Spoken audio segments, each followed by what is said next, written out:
My real estate journey started at this small house that we see on this screen in a neighborhood called Bird Station here in Baton Rouge.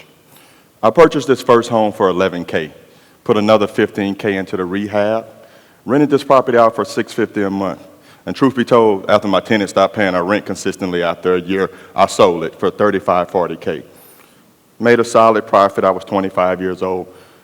But truth be told, that wasn't the whole story when it came to this property. What breathing life into this old house did for me was show the impact that real estate development not only has on the built environment, but the impact it has on the families, the kids who live in that home, and the community as a whole. Over the last 10 years, I've continued to do work in neighborhoods similar to Bird Station. This work led me to create my company, Kimball Properties, and also led me to raise multiple fund vehicles through group economics, such as the Buy Back Baton Rouge Fund, that has invested over $5 million into both the South Baton Rouge and Scotlandville communities. This is what our portfolio looks like today, mainly focused on South Baton Rouge, commercial buildings, multifamily buildings, a couple sprinkled downtown, a couple sprinkled in Scotlandville. This work and these properties we've built over the last 3 or 4 years. These are some of the buildings we own. Up top, Electric Depot and our office at Legacy on 14th Street are buildings that are in commerce. When you look down bottom at Hotel Lincoln and the building we own at 1440 Government, these are buildings that are in development currently. When you guys look at me, you probably look at me as just a real estate developer doing work in the hood or buying back the block. But we look at our work as so much more than that. We look at our work as an opportunity to bring positive impact and hope to communities that have been forgotten for far too long.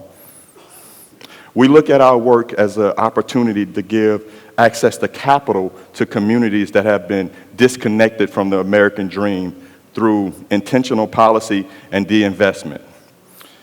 We look at our work as an opportunity to reconnect ecosystems within communities and get the dollar flowing in communities that have been stricken by crime, by poverty, by the war on drugs, and by the flight of people with resources to more desirable suburban neighborhoods.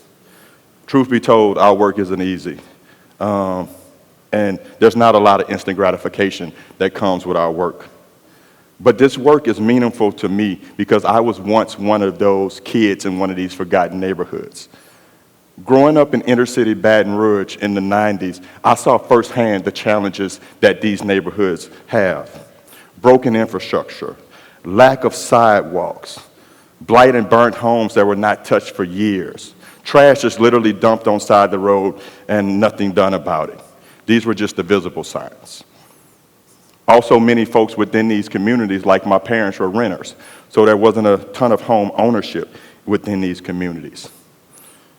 A big part of my journey, I realized, and my success was due to my parents, who are here today, that I'm forever grateful for, and their dedication to me getting a quality education and being surrounded by a solid network, because I realized without those things, I could have remained one of those kids in this forgotten community.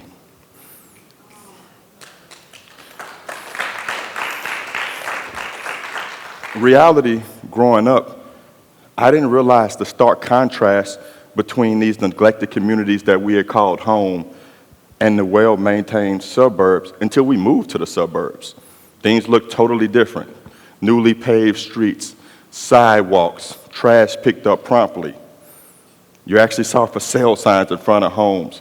And you saw new families moving in and out of the neighborhood, so meaning there was transactions happening. These things do a great deal for the value of your property and the value of your home. Growing up, you just look at these things and these disparities as like it's coincidence, or as a kid, you just want to have fun, and it is what it is. But as I grew older, through conversations with my elders, through education, I realized this just wasn't coincidental. Also, in these same conversations, I realized some of these neglected and forgotten communities were once great. They once were thriving. They once were very vibrant. If you look at the history of a lot of our inner city black neighborhoods, starting at the Civil War, going into the 20th century, you see thriving communities. We were building our own banks. We were building our own businesses. We had our own life insurance companies. And the reality of this is it had to be that way because of segregation. We were building culture. We were building community. But the reality in many instances, most instances, this was short-lived.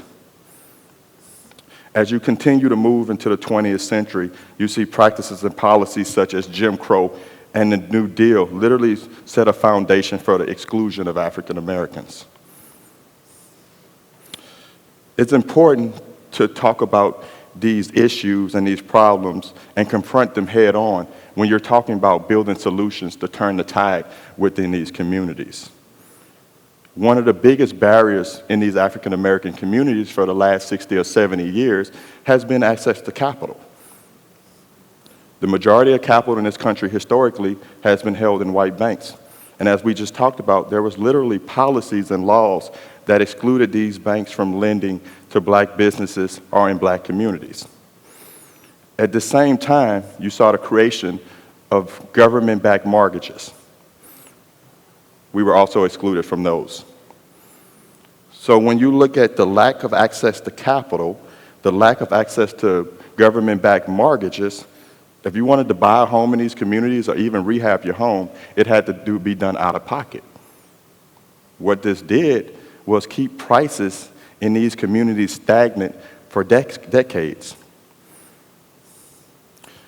Adding insult to injuries, moving into the 50s and 60s in this country, you literally start seeing freeways being built through the heart of communities.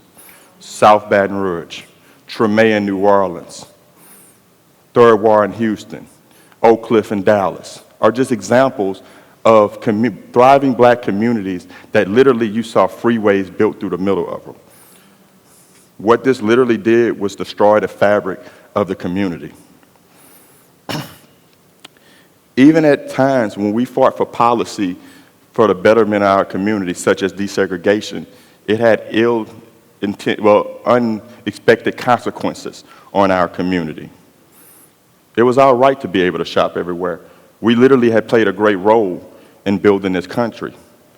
But the reality, one of those unintended consequences of desegregation was those black businesses lost a loyal customer base, and these businesses began to fail. So you look at the lack of access to capital, you look at freeways, you look at businesses start to fail. Moving into the 70s, 80s, and 90s, you started to see the war on drugs and mass incarceration remove black men from the home. What this left was broken families and broken communities. At the same time in this country, in regards to housing, policy was starting to change. Black folks, 80s, 70s, 80s, 90s, you started being able to move to the suburbs. The reality was still at this time, you couldn't get a mortgage usually in one of these inner city urban neighborhoods or black neighborhoods. So getting a mortgage, getting a bigger house, moving to the suburbs many times was your only option. But the reality of that, this led to black flight of middle and affluent blacks to the suburbs that further stripped these neighborhoods of resources. When you look at it, many times, the only time these folks would return were to get haircuts, to go to church, or maybe visit family. Literally, the goal of our community became to get out and never look back. The reality, that could have been my story. But understanding the issues that face these neighborhoods was what led us to try to change this narrative through the work we're doing. But through understanding these issues, we understood our work couldn't solely be about the buildings, but it had to be about the people. Understanding the issues that face these neighborhoods, we understand we had to use group economics to pool money together to give access to capital. We understood that it had been decades since kids that had been forgotten in this neighborhood had positive role models or things to aspire to. the folks that they had seen as successful rappers, athletes, drug dealers. So it was important for the work we do and for myself to not only move my home, but my business into the heart of South Baton Rouge, to give these kids another example.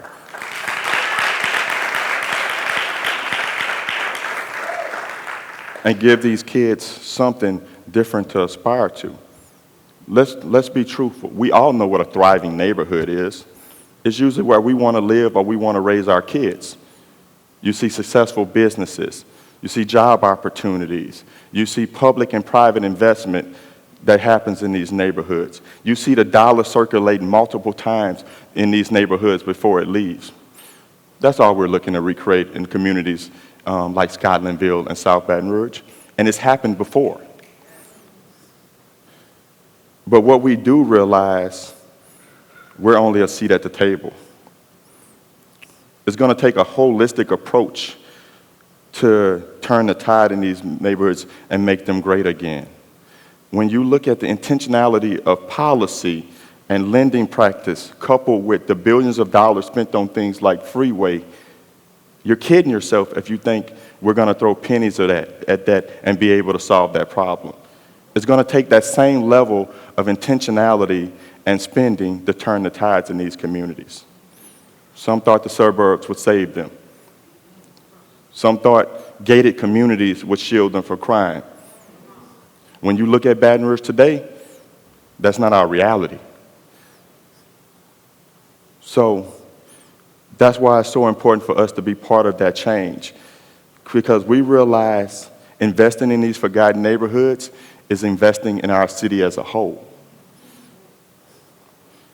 The biggest investment we make as a city in these communities can't be in law enforcement.